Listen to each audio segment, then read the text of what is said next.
Mahusay, no? Mahusay. True. Mas mahusay yung papalitan nun. Diba?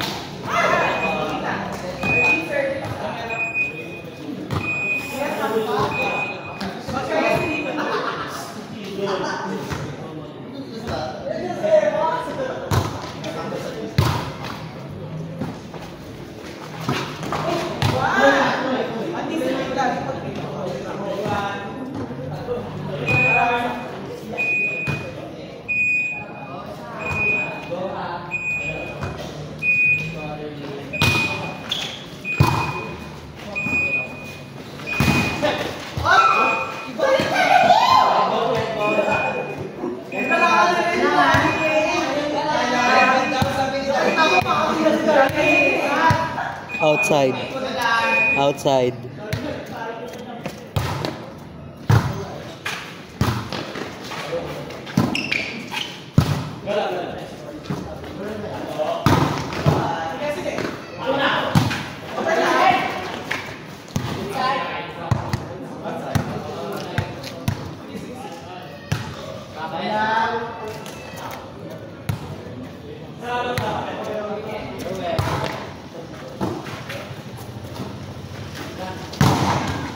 Isa.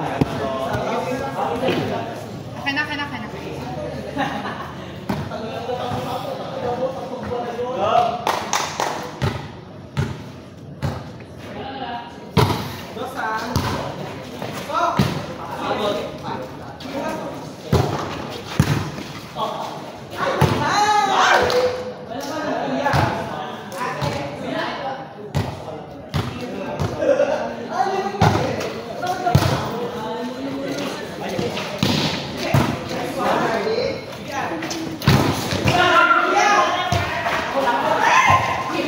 Wala pa rin tayong ID. Wala pa rin yung ID. Pati mo inano kay Master. Sinabi ko na yun. May pinapapunta yun. Walang ID pumunta ng office. Magdala nga doon ng PBC. Person yun. Gagawin daw nila. Wala daw kasing PBC sa school. Para sa ID. Ano bang bayad? Ha?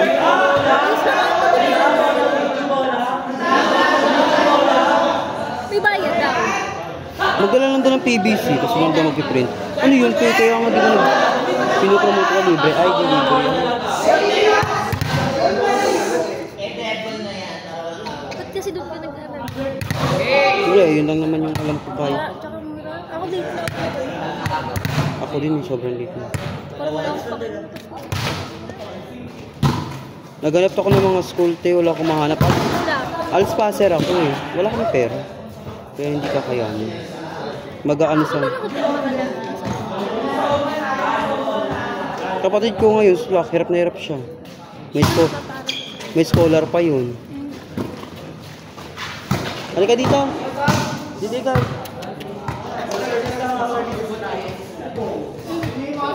Tago siya.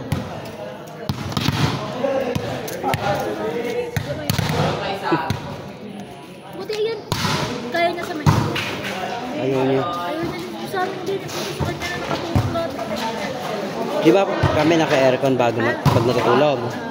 Kaya pag siyempre nag-work siya, naka-aircon pa din. Alam mo ginagawa niya? Akit talaga siya sa taas. Hindi siya pwedeng hindi. Umakat siya mag-solo. Kasi nauna pa nga sa taas, doon siya naiga eh. Para makatulog siya. Minsan pagka wala talagang choice, nilalakan namin siya tapos sinasalad namin yung hagdan. Sa CR siya natutulog. Nakawala naman kami. Kasi pupunta sa amin basang-basa.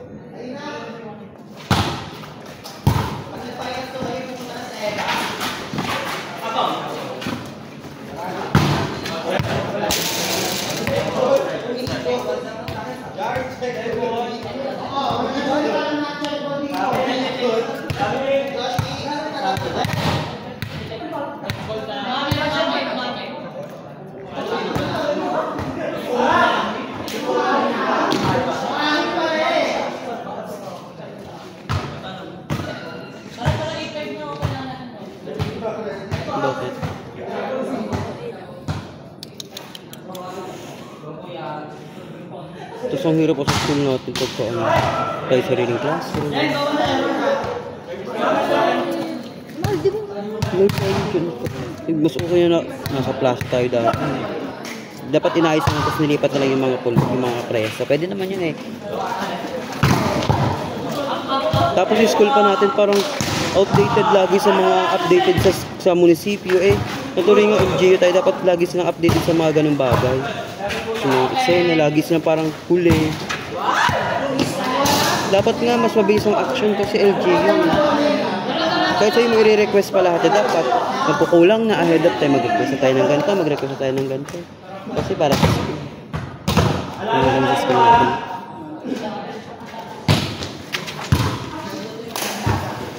Sayang yung ibang prof sa atin. Mga naka-doctorate pa naman. Pero usually yung mga naka-doctorate sa atin, sila pa yung mababait mo. Si Ma'am Susie, naging teacher mo. Nanay ni DJ Solidon. Bakla, sobrang sungit sa amin nun. Sungit. Ayun. Kukwento siya pag about ng kay BJ. Kahit na. So, paling ko siya pinapromote ko anak niya eh.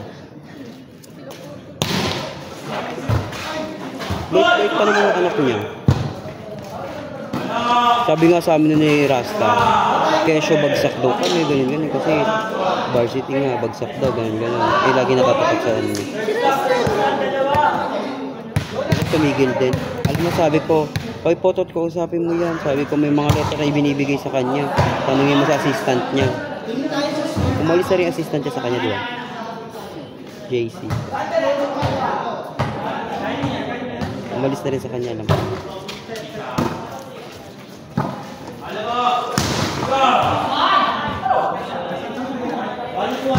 Ang dami ng feeling sa amin dati. Ang pinakagusto ko, Sir Dick Dican. Bakit? Di ba parang like Ganun lang siya. Ayaw niya lang.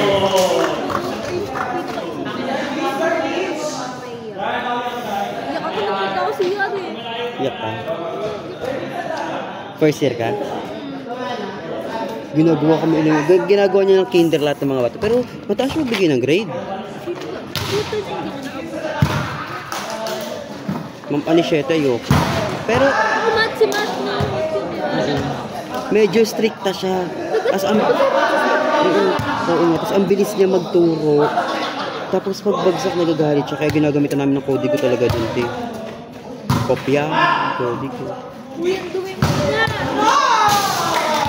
Bakla nung midterm, ay yung midterm mataas grade ko sa kanya. Bakla nga yung finals na yung mga exam na hindi ko alam, hindi ko na sinagutan, te. Kahit bumagsak ako sa final sa kanya, eh, kumahabol din, kung magindas ako doon, okay na, di ba?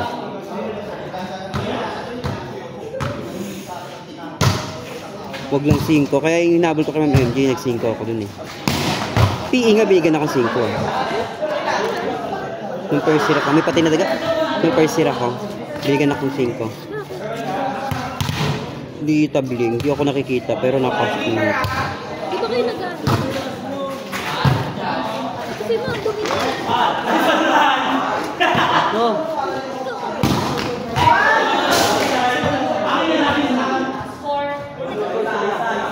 Kaya ang bahay eh. Dito ka nga. Ikaw. Hindi ka marunong makinig ah. Ha? Ha? sinasaktan niya. Mabigat ang kamay ko ng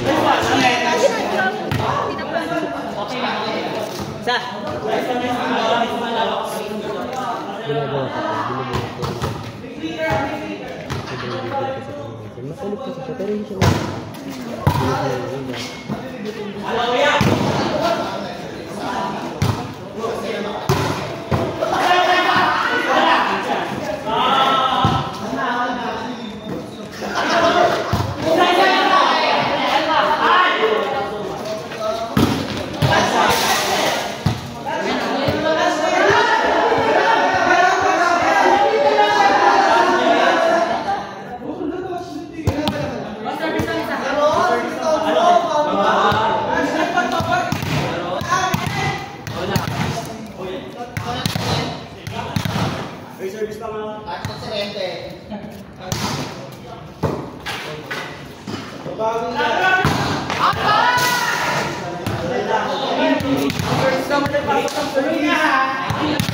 Wag na nga, doon nga ni. Hindi marunong tunig. Sinabihan na. Ayun ang pinaka-ayoko pag hindi ka nakikinig. Bait-bait ka para. Ayun, dyan na ako inis. Mabait siya pero hindi ka marunong tunog.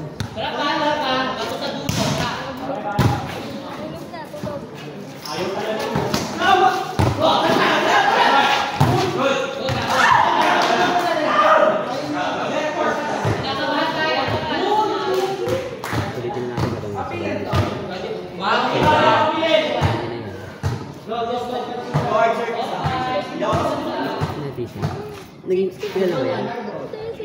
St. Francis? Adeline. May Torres ba?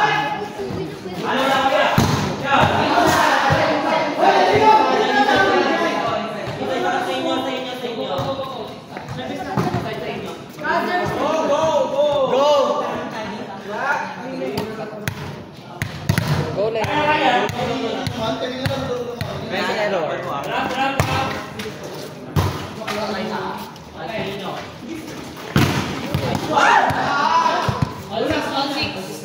Bitonyo! Sarado mo, gitna na daan eh dito. Sarado mo.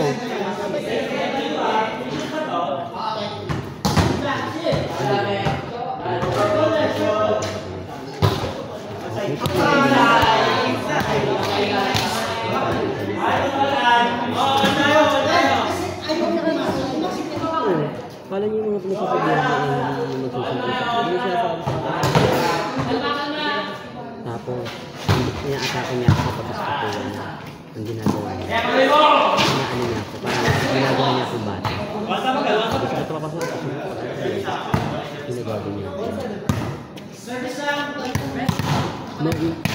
Hindi ko sabihan. Ano, medyo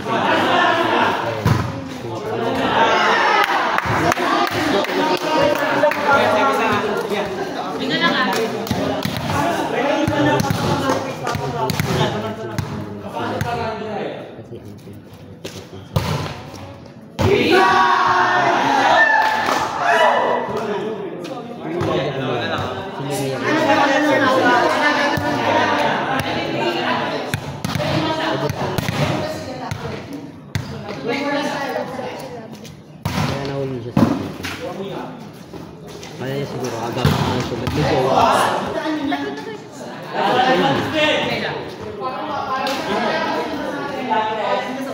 Katrinis lang. 10.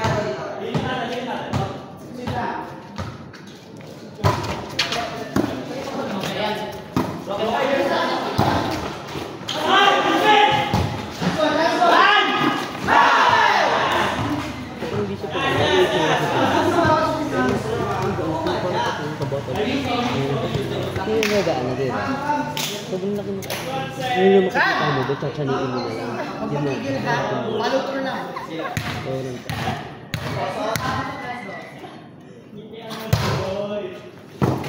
Ayan, lagi yun yun.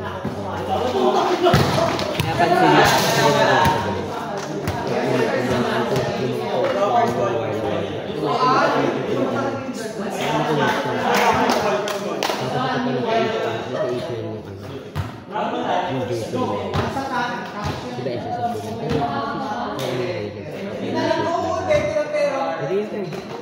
May nagsabi si Marcelino at si Miguel na